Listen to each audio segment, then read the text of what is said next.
it's really about focused attention of the energy centers in your body and what that does to your body. Think about when you have a plant that you give attention to, that plant grows differently, that dog grows differently, your partners grow differently, your attention on money, whether it's lack of or abundance of, changes how money engages in your life. So another 7-hour flight and I get to Santa Domingo. I'm saying to the dude, like, this is the hotel I need to go to. He's like, yes. Drops me at the wrong hotel. I'm like trying to check in. They're like, he's like, we don't have you in our system. I'm like, but this is my booking. She's like, oh, wrong hotel. Get to the front and they go, do you have your yellow fever vaccination card with you?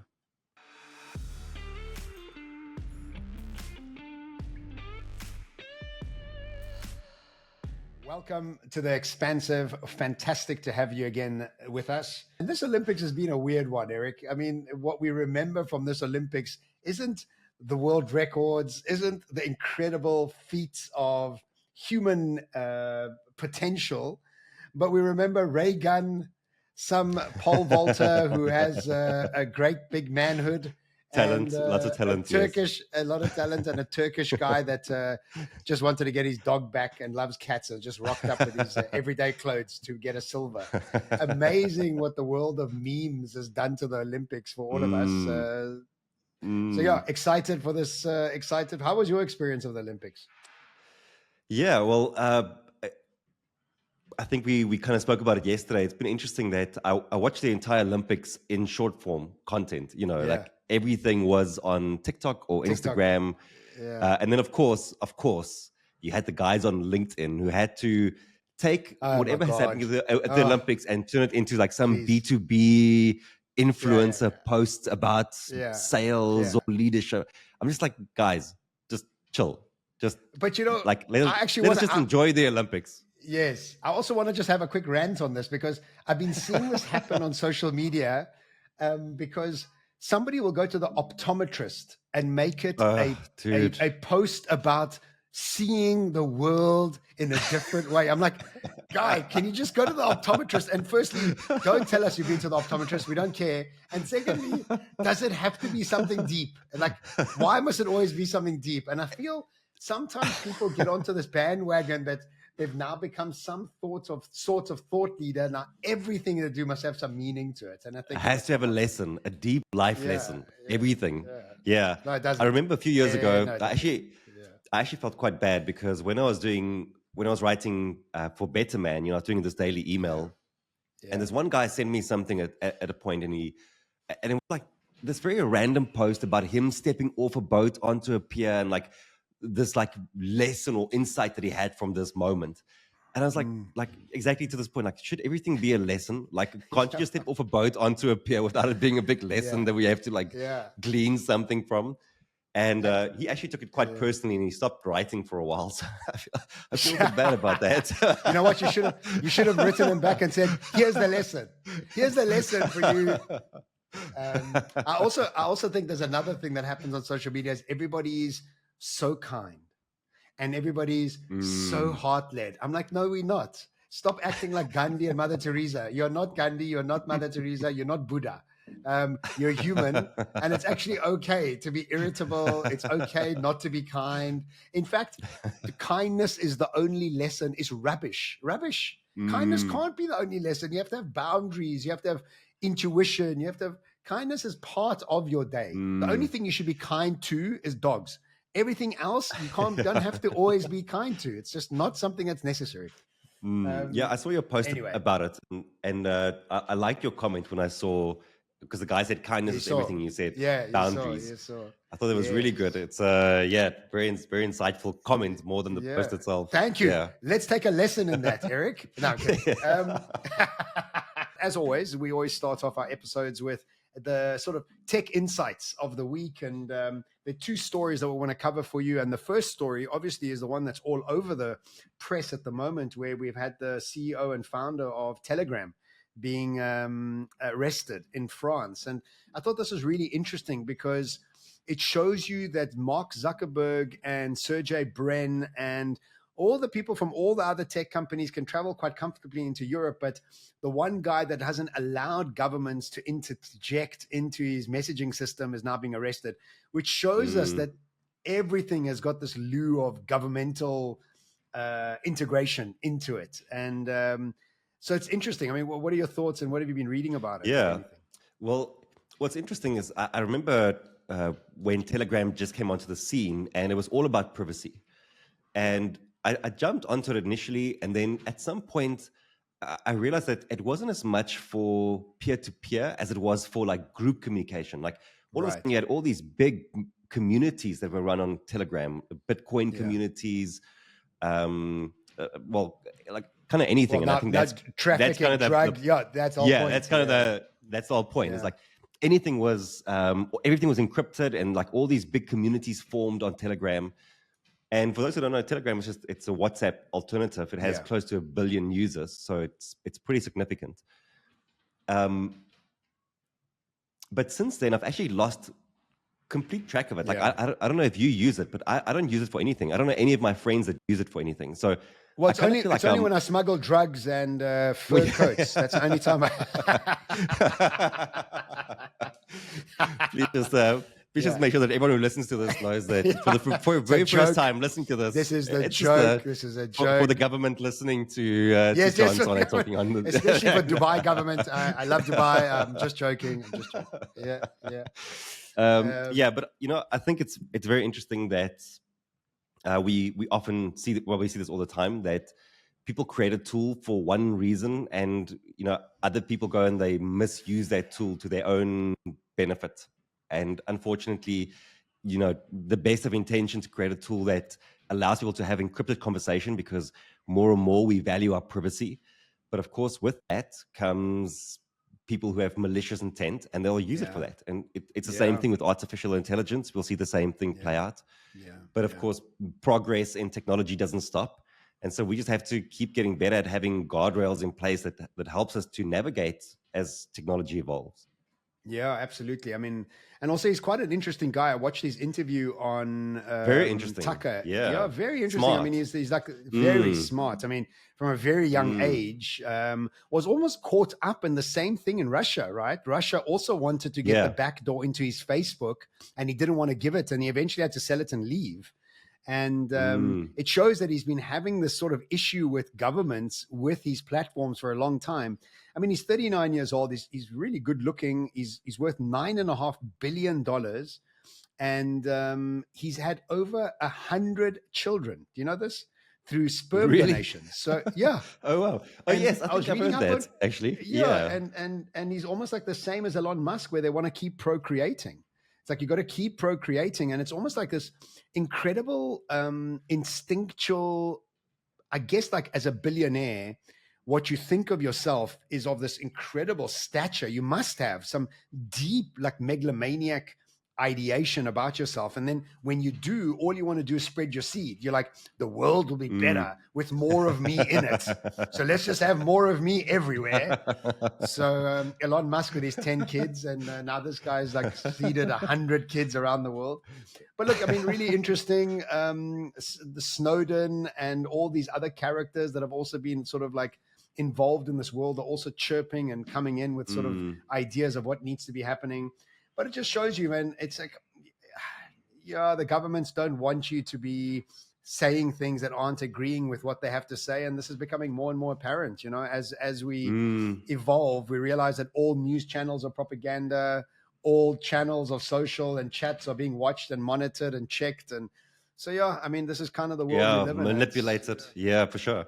There was even a thing today about Facebook where Mark Zuckerberg sent out a release about their involvement in the elections, the previous elections. So like it's tough. Like we live in a world driven by algorithm, and that algorithm is very easily manipulated.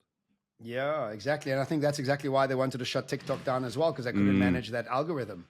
So they wanted to control the algorithm. The algorithm wasn't controllable. Anyway, so that's the first one. We'll keep you up to date of what's going on. I'm sure if you're on social media, you're watching this with Pavel Dorov is his name. I wish him luck. He lives in Dubai. Apparently, the Dubai government has also gotten hold of the French government and wanting to do some negotiations. And good luck to him, and good luck to how this pans out. The second story that we have today for the latest sort of insights is Dolce & Gabbana have now recently launched a new perfume for dogs.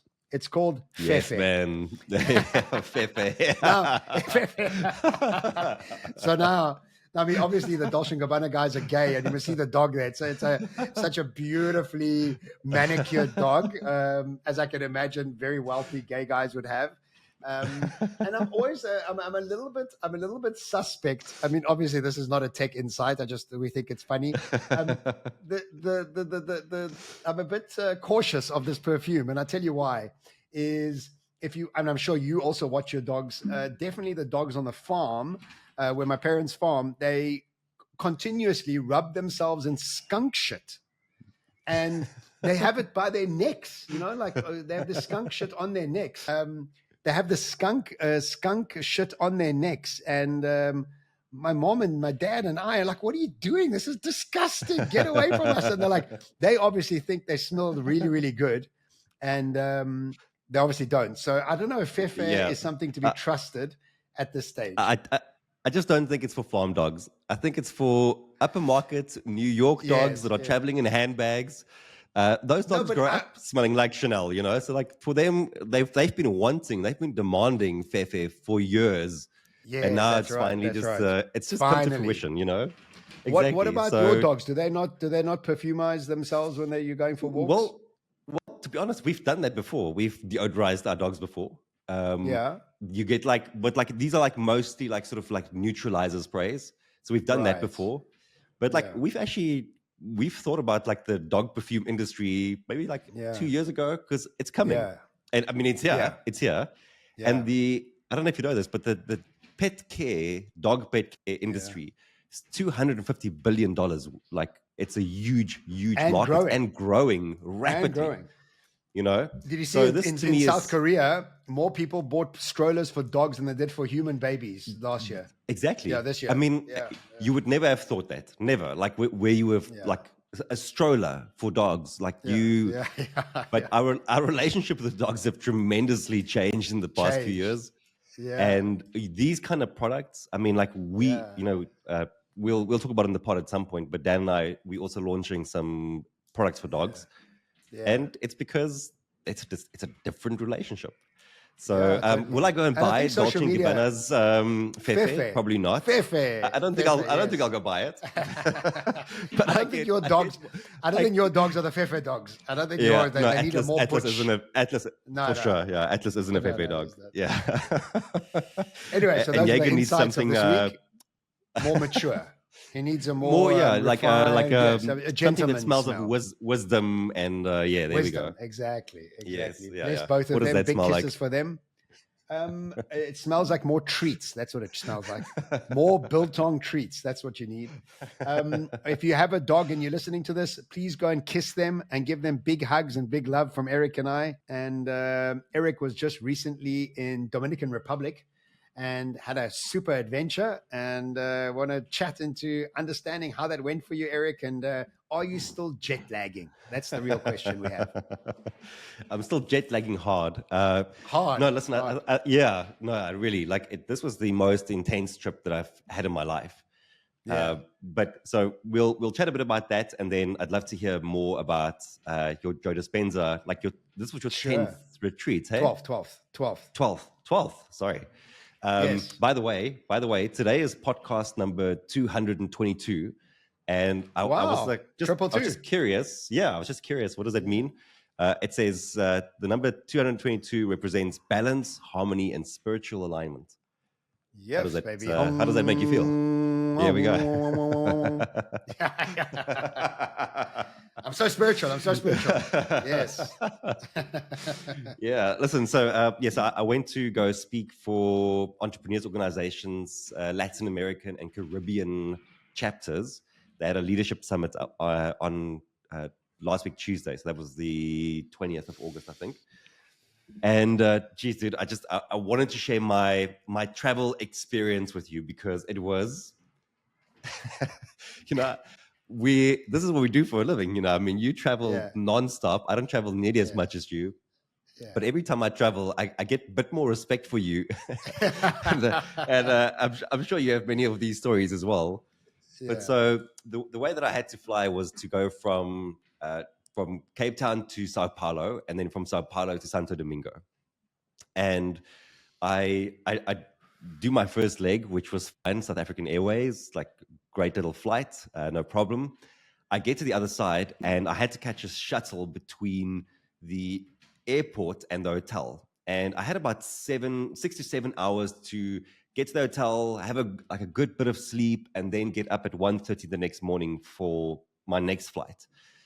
So I get there, and I was told, go find the desk. They'll tell you where the shuttle is.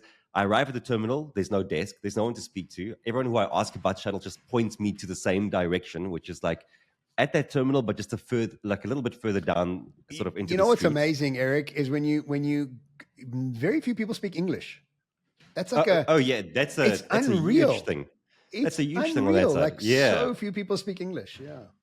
Very, very broken. And so I finally get to this like shuttle destination, and I see like Marriott is coming past, Hilton is coming past. I'm like, cool, I'm at the right spot, like all the hotels are coming here. And I wait probably for about an hour, and I'm like, this guy isn't coming. And I start going on to the reviews for the airport, for the shuttle service, because on the hotel's website itself, you can't find any information. So I'm like reading the reviews, and this guy is saying like, the shuttle comes every hour on the hour. So I'm like, okay, I must have just missed it. I'll just wait a bit longer. I probably wait another 40 minutes, and eventually I'm like, no, it's like something must be wrong. I read further into reviews, probably like 200 reviews down. I find a review that says, if you wait at Terminal 3, you'll wait forever. You have to go to Terminal 2. That's where the shuttle goes to. Jesus. So, dude, so it's a 15-minute walk. So I walk all the way to Terminal 2. I get there. I just missed the shuttle. I have to wait another 45 minutes for it to come around again. By the time I get to the hotel, it is 10 o'clock. So now I have like about 2 hours, to get a bit of sleep. And you know how it is. Like when you're trying to sleep and you have a flight, and especially such a short time, every half an hour, you're awake. So I try and get a bit of sleep. 1:30, I'm up. Oh, no, wait. I get to the hotel. They check me in. And even at the hotel, like they didn't really speak much English. But so they check me in, take me up to my room. I get to my room, tap my card, doesn't work. So here at the Expansive, we are always looking for new podcasts to tune into. And what's been really great to see is that more and more organizations are coming to the party. They are busy creating high quality content. And one podcast that we recently came across was from Investec. And through this podcast, they are really looking at adding more value to the conversation around sustainability. John, what did you think of this pod? I loved it. I've worked with Investec a few times. I'm a big fan of the brand. And now that what they've got is a award-winning journalist, that's Iman Rapetti, who brings sort of like top thought leaders into the discussions around the challenges and opportunities we have around sustainability. It's no secret that South Africa has had a problem with Eskom for the longest time, while we have incredible weather and incredible sort of sustainability options around us, around wind and solar and so many other things that we could be doing. And I love it that they are actually bringing this together into a pod where we can hear the people that are making those decisions and how South Africa is becoming more sustainable through a collaborative process. So bravo, Investec, really enjoying this fact that you brought this out. It's called The Current Podcast with Iman Rapetti. Have you listened to a couple of them, Erik? Yeah, dude. What I really appreciate about it is that it's not just about awareness, because I think sustainability is a buzzword that we hear all the time. And what I like about the approach to this is that it's not just about the awareness, it's about action. What do we actually do to create sustainability? And also, it's not about going alone. It's about the power of collaboration. And I mean, we speak about collaboration on the pod all the time and how important it is for trying to build the future. No one can do that on their own. And so it really is about involving investors and businesses and policymakers and you as the individual in terms of how do we go about creating a more sustainable future. So if you are passionate about our planet, our country, and the potential for a brighter, greener future, then tune into Investec's new podcast, The Current. You'll find tools, resources, and the inspiration you need to be a part of the change. Let's turn today's challenges into tomorrow's opportunities, and let's do that together. And this is 10 o'clock, tired, already been a long day. Personalities ran out. Personalities ran out. Go back down, say to her, listen, my card isn't working. She's like, oh, that's so strange. Let me give you a new one. Here's your card. Go back up. Card doesn't work. go back down, she's like, okay, well, we'll send the security with you. He comes up with this little machine and like he's like working on it. But he taps me in with his card and he's like, no, I can't figure this out, but stay in with my card. I'll come back and I'll do it again. So I wait for 5 minutes. He comes back up. He's like, no, I can't figure this out. He goes back down. He calls them. They come back up. They change my room. Oh my God. Now you just want to sleep, bro. Oh my God. So finally, I get like 2.5 hours of sleep. I get to I wake up, check out at 1:30, get to the airport early. My flight's at 5, but I'm trying to be there about 3 hours before. And stand there forever waiting for them to open the queue. When they eventually open it, I get to the front and they go, do you have your yellow fever vaccination card with you? I'm like, what? Like we did the research. We looked at everything that we needed in order to travel. Never did we see anything about a yellow fever vaccination card. And the guy's like, no, like we can't take you through without it. And I'm like, well, I need to get through. I can't, like, this is, I need to go and do this talk. Doesn't care, right? Not their problem. Yeah. Not their problem. And so I remember that I did a talk in Kenya and I had a vaccination for that. And I asked the house sitter who was looking after the dogs for us to please send me a picture of that. And I was just praying the whole time that it was like when she opened it, they would say yellow fever vaccination. Yeah. And so she opens it. It says yellow fever vaccination. She sends me the photo. I show it to the dude. He's like, cool, you can go through. And then finally I get to, another 7-hour flight and I get to Santa Domingo. I had a taxi booked. So like the guy's waiting there with my name. I go to him. I'm like, I'm Erik. He's like, cool, I'll put you in the taxi. All good, like amazing taxi that he puts me into. 45-minute trip to Santa Domingo. I'm saying to the dude, like, this is the hotel I need to go to. He's like, yes. Drops me at the wrong hotel. I get to the check-in at the top. I'm like trying to check in. They're he's like, we don't have you in our system. I'm like, but this is my booking. She's like, oh, wrong hotel. So another taxi, another 10-minute trip. Finally get to my hotel. Check in. Dude, wow. It was but what was amazing is that it was like everything that could have been a bit of an obstacle on the way there was an obstacle. And then the moment I delivered my talk, it was like, the talk felt amazing. Like I stepped into it and I felt like I was just flowing with it from the start. And after that, everything just felt like flowed. From there, like getting home, every single trip, every single touch point, flow, ease, like easiest trip ever. Going there, most difficult trip ever. But I don't know, it's just, this is part of the unseen part of the work that we do, which is that we have to deal with the unglamorous side of. Did you have to stay in the the São Paulo airport for 24 hours? No, I had to. It was a hotel that was like 5 to 10 minutes away. Oh, okay, yeah. Because I had to stay in that hotel at that airport for 24 hours. I mean, I was eventually greeting everybody in the airport. I was like, hi, yes, hi, yeah. Just walking up and down that airport. Quite a thing being stuck in the airport for 24 hours. Well, hearing your story made me even more nervous about that trip. So. Yeah, but thank goodness I told you about that because I got stuck outside. I mean, there was a rigmarole, let me tell you. And then I've got to travel. I mean, Gloria, our travel agent, she's excellent, but sometimes it's 3 a.m. So she can't do anything. So now you're like stuck in in a country that doesn't speak your language. Like, oh my God, it's happened to me a few times. And, but thank goodness for Aurelio, that eSIM lifesaver. Lifesaver to have it. For sure. To have an eSIM. I mean, obviously we're not sponsored by them, but to have an eSIM when you land and everything's ready to go, it's a game changer. I just used it in 3 weeks in America, so I just use an American one, and what a game changer. Yeah. If you're traveling, time it came out. Aurelio. Aurelio, yeah. That's the eSIM app, and it's so easy. You just buy for $7. You buy an eSIM for whatever country, for 1 gig of data. Yeah, really cool. So tell us about. Okay, well done. You made it back in one piece, and I'm also jet lagging to be honest. So because where was your retreat this Austin. time? I was in Austin, which is an amazing city. I really enjoyed it. I think it was my favorite American city that I visited. Up and coming, clean, barbecue, parks, lakes. I mean, geez, the barbecue, Texan barbecue. My God, I went to so many Texan barbecues. I mean, it was fantastic. Really, really good. Look, the retreat people often ask me, why do you keep going back to these retreats? And the response is, I'm always a different person. So every time I arrive at these retreats, I hear something new. I engage with the information differently. And it was so deep, so quickly. The meditations were incredible. His work is kind of the same, evolving a little bit, but just very deep, very sincere. I'm always reminded of Dr. Joe's incredible mission that he has.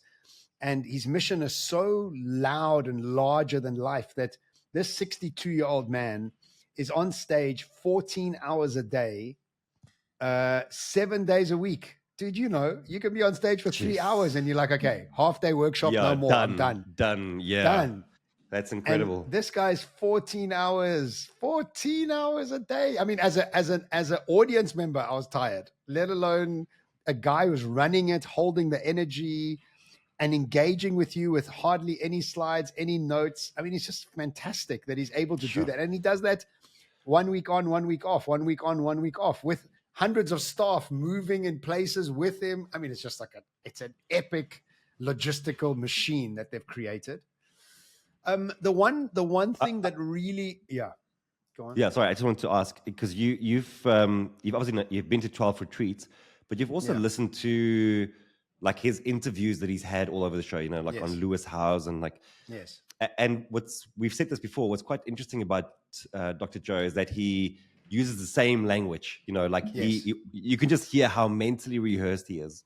Yes. And so I would assume, but I'm wondering that in the retreat, there's lots of new content that he covers that you haven't heard or that you wouldn't hear in the public space. No. Well, look, the only thing that he speaks about quite freely in the venue is his engagement with other entities from other dimensions. Like he's very comfortable talking about this, engaging with multiple different entities from multiple different dimensions. And the way he explains it is that when you start to tap into your crystals inside your pineal gland, what happens is that the crystals in your pineal gland are almost like your TV station radio waves. And when you mess with those or you trigger them, you start to tap into different radio stations and different realities and engaging with different entities. And I was a little bit taken aback because he was talking about it so comfortably in Texas with 90% new people that have never meditated before in their lives. And he's like quite comfortable and start talking about these entities he's engaging with. So I don't see him doing that online a lot, but I've never seen him do that. Yeah. Yeah, he's very comfortable talking about those entities and chatting about them and who they are and what they're doing. And very open. And if you think about it, to be honest with you, dude, I mean, our eyes see 0.004% of the potential light in the world. Think about how much a dog can smell that you can't. Think about how much you can't hear that your dog can hear. We are so engaged with such a linear, thin slice of reality that obviously there's things outside of it. But because our five senses determine what is real, and then you speak to people that are materialists, and anything outside of your five senses is just rubbish and hoo-ha, which is the most ignorant, arrogant way to think about reality, that your five senses are, that's it. That is the peak of experience in the universe. So yeah, very, very interesting. But yeah, go on.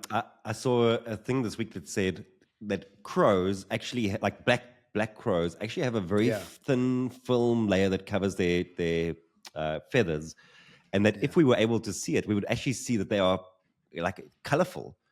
That they're actually on black, but we can't see that film layer. Our eyes can't pick up those frequencies. Wow. And so actually, like crows are these very colorful birds, we just can't see it. Yeah. So just to your point, wow. because we know there are entire spectrums that we can't see. Yeah. Yes. So, like you think about infrared and X-ray, just for two. And like you can't see those.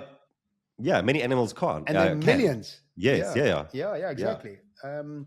So the one thing I took away this time was our focused attention and how much power is in our focused attention.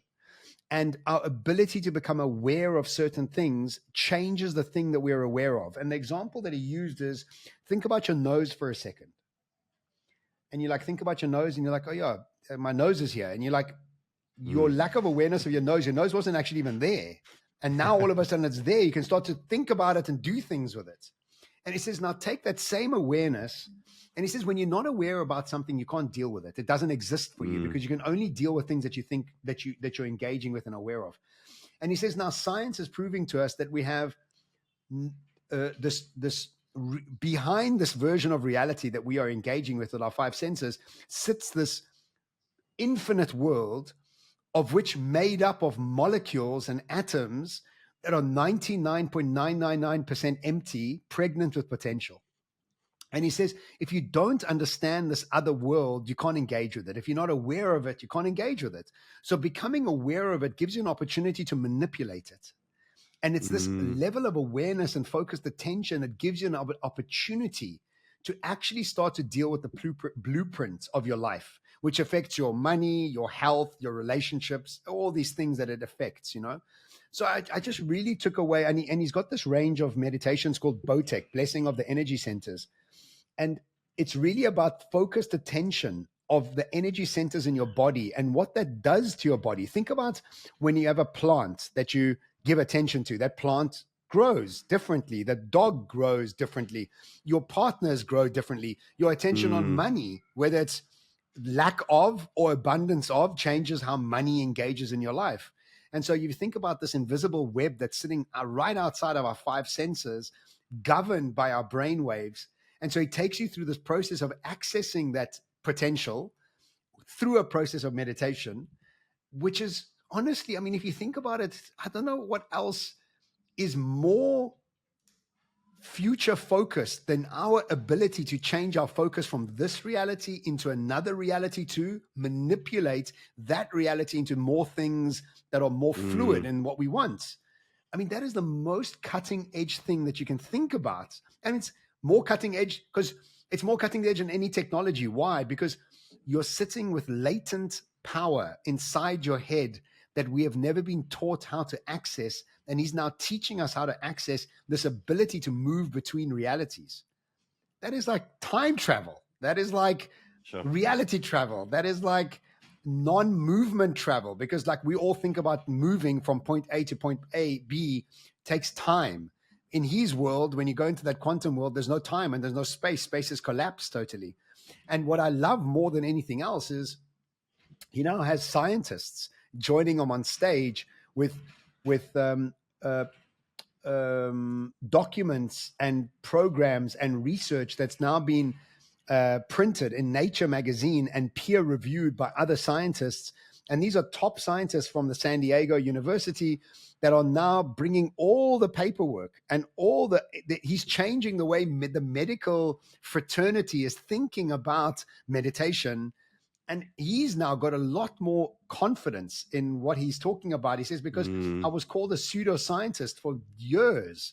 And now I finally got the gravitas to want to tell people this is rooted in science. That's all it is. It's rooted in science. It's mystical, but it's now being rooted in science. So, you know, how excited am I? I booked my 13th event in December. And I don't think I'll ever stop going until something else pops up. But for the moment, I cannot recommend it highly enough. I'm so in respect and in awe of this guy. When you see him in action, you know, I don't only see him as a teacher, I see him as a speaker, I see him as a man, and just what he's done to my life and given me the opportunity to disengage with repetitive, monotonous ways of thinking that we all suffer from is just the biggest gift you can ever think of for yourself and for the people around you. So yeah, highly recommend it. As usual. Yeah. Thank you for that summary. Does he talk about his own meditation practice? I'm wondering if he still spends a lot of time in meditation, or whether he does. He even says that, and he often says, it's okay to lose it, and I lose it. He says, I lose it a lot. He says, but every time I lose it, I go into a meditation and become heart-centered and then start again. He says, sometimes I'm late for meetings because I'm centering myself. He says, I've fallen off center.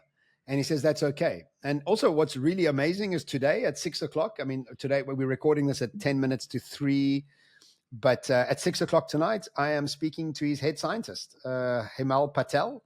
And Himal and I shared a stage at the NASA event a few months ago, and he loved my slides. And I saw him again in Dallas now, and I said to him, Himal, your slides are so bad still. He says, I know, I need help. I'm like, cool, I'm going to help you. So today at 6 o'clock, I'm speaking to Himal to help him build slides. Yeah, so I'm excited about helping the mission tell the story better. And to have my skill there amongst those people is just a wonderful gift and a privilege. So I'm looking forward to that as well. Tell me, how is your meditation practice changing coming out of this? Oh my God. Oh my God. Deeper. Like, I mean, I'm doing 1 hour, 30-minute meditations easily, comfortably. The other night I did a 2 hour, 20-minute meditation. Like, like when you start to understand what it's doing to you, your being, your ability to manipulate this world that is invisible to our current eyesight, you realize that it's a incredible necessity to bring that level of calmness to your nervous system.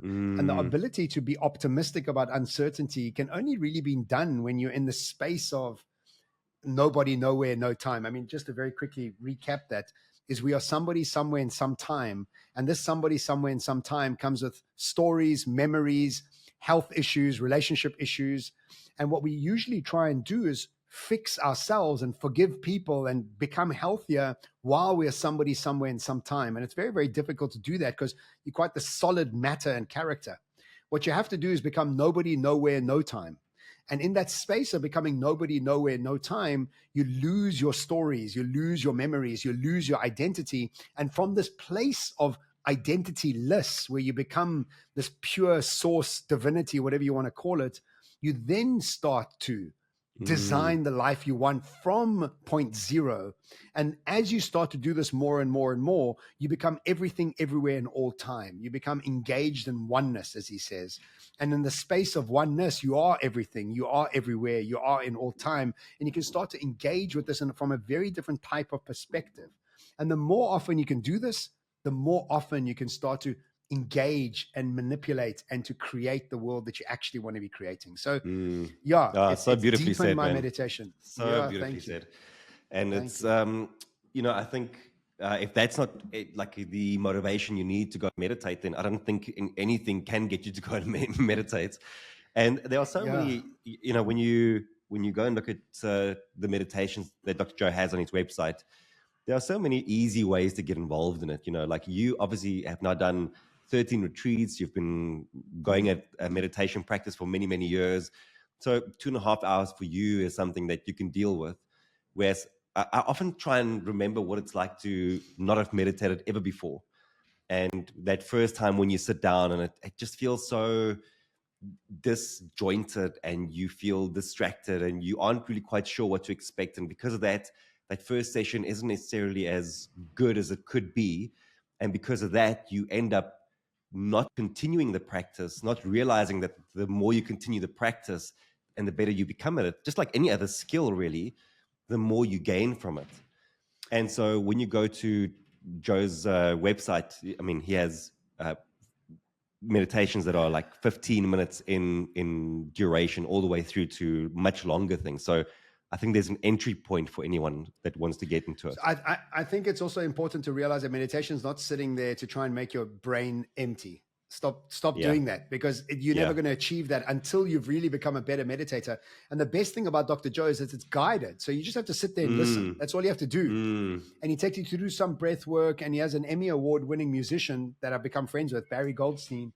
And he sometimes has 17 layers of music that he's got in between his words, and everything is science. Remember, and anybody who thinks this is airy-fairy, just remember, Dr. Joe is an Italian 60-year-old man. You don't get less airy-fairy if you try. Like that character. Think about that character. He's like, don't bring this shit to me. I don't want to engage with this rubbish. So he's like very much that character. So the best place to start is first be kind with yourself and relax into it. That you're not going to become very good straight away, but start with 10 minutes and 15 minutes a day and then grow from there. But make sure that you're eventually getting yourself to 30 minutes once or twice a day at least. But all of his stuff starts from 15 minutes all the way up to 5 hours. You can find some stuff on YouTube, but it's not always legit and it's not always his work. The stuff that you can buy off his website is obviously legit and made that way. But I would highly recommend everybody pick up a meditation practice. And make it a family get together and do it with the family so that you're all doing it and all training your kids to also move into that sort of way of thinking. But either way, wonderful episode. Yeah. Can I just tell you, I was listening to a YouTube video the other day and it was a Dr. Joe Dispenza something on success type video. And I'm listening to this and it sounds exactly like Joe Dispenza. It's AI. But the content, I was like, yeah, this isn't him.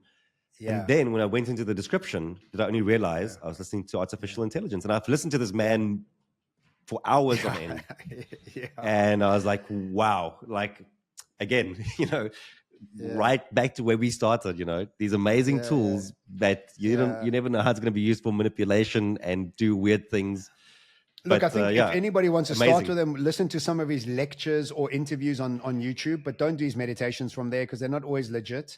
But his interviews, when he's being interviewed, are the ones that you want to listen to because you want to also understand the theory behind the meditation so that your meditation becomes deeper. That's why every time I leave a retreat, my meditations become much deeper because, again, I've been reminded of that incredible potential that we all have that we don't engage with because of our incessant repetition of thinking that we always have inside our heads, So either way, great. Thank you for that. Thank you for sharing. My pleasure. Thank you, everybody, for joining us for this week's podcast. Next week, we will have Dallas with us, Olympic star, joining us. Sorry, we didn't get it right this time, but his connection wasn't working that well.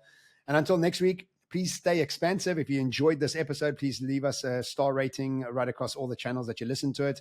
If you think you need to share this with somebody to let them hear about it, please do so. We always enjoy having more people join us on this journey. And until next time, be expansive. Ciao. Goodbye.